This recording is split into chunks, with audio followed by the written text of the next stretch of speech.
Yo mga boss, welcome back again dito sa ating channel. So for today's video na naman mga boss, nandito tayo sa pugad ng mga agila. O nandito tayo sa garahe ng LM Pro Audio Products o mas kilala sa pangalang Fluminense Audio Classic. Naimbitahan tayo dito na pumunta kasi meron dumating na mga bagong amplifier, yung 2402 ni LM version 2. Tapos mga boss, ipapakita ko rin sa inyo yung exclusive processor set na bago nilang gawa o bago nilang setup, exclusive only sa LM Pro Audio product user. Sa mga valuable customer ng LM products, so huwag kayong mag-alala, meron silang processor na pwedeng gamitin sa mga battlefield o sa battlefield. So, eto, baliktad din natin yung ating camera. Ituturo ko kayo dito. Okay? Let's go. So, mga boss, eto yung Evolution 2402 ng LM Products. So, meron siyang 24 pairs power transistor o 48 pieces. Tapos, yung kanyang supply is 4-step, 192 VAC. So, 100% copper yan, mga boss, no? Ayan. Ayan, no? Tinitest talaga dito, mga boss. Tapos, eto yung kanyang likod. Tara.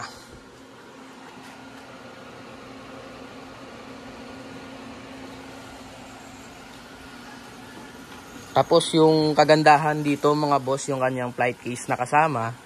Kapag bumili kayo dito, ito yung kasama niyang flight case. So, open on top. Kaya hindi na kayo mahihirapan sa paglagay at pagkuha ng inyong mga amplifier. Lalong-lalo na, yung number 1 nating kalaban sa ating mga battlefield is yung alikabok. Alam nyo naman, yung mga venue natin kadalasan is open field. Kaya di talaga maiiwasan na magkaalikabok yung ating mga gamit. So, eto mga boss, ipapakita namin sa inyo kung paano yung mechanism ng ating flight case. So, eto, binuksan natin yung isa nating 2402. Ayan. Diba? Ang bilis lang nating mabuksan yung ating amplifier. Alam nyo naman yung number 1 na kalaban ng ating mga electronic equipment is alikabok. So, pag binuksan yung taas, meron ka ng access sa iyong amplifier.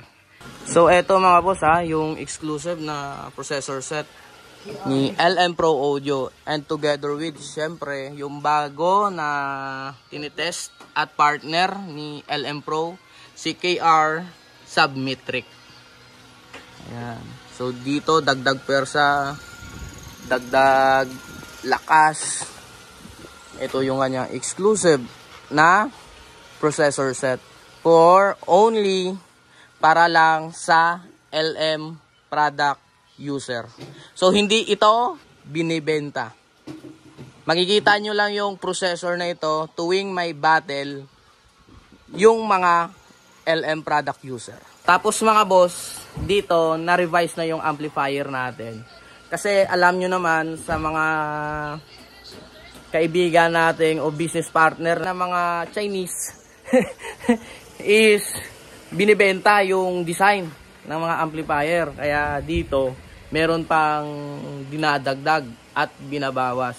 O doon sa may production is hindi yun 100% yun yung design ng ating amplifier.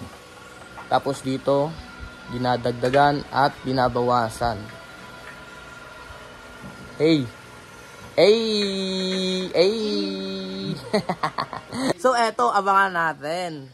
18 pieces lang yung dumating na amplifier, tapos sold out na. No? Ganyan kalakas yung mga solid user ng LM. Tapos, eto, abangan natin. Sasali ng paupas o sa battle si LM together with RC Kabangal ng Alimujan. So, solid LM product user. So, abangan natin yung lakas ng bagong produktong ito. Tapos, dinagyang. Malapit na. Merong isang mobile na sasali ng dinagyang. Eto siya. Merong isang box na iniwan. So, pag merong isang box na iniwan, marami yang gagawin na mga preparasyon. So, October pa lang, pero yung preparasyon para sa susunod na taon, abangan natin. Okay?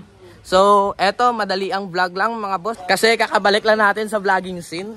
At sana suportahan nyo rin yung pagbabalik natin. So, wag nyo kalimutang i-share yung mga video natin. Katulad nito. So, yun lang. Hanggang dito na lang yung ating vlog. Na-miss ko yung outro natin. No hate! Upas lang. Peace.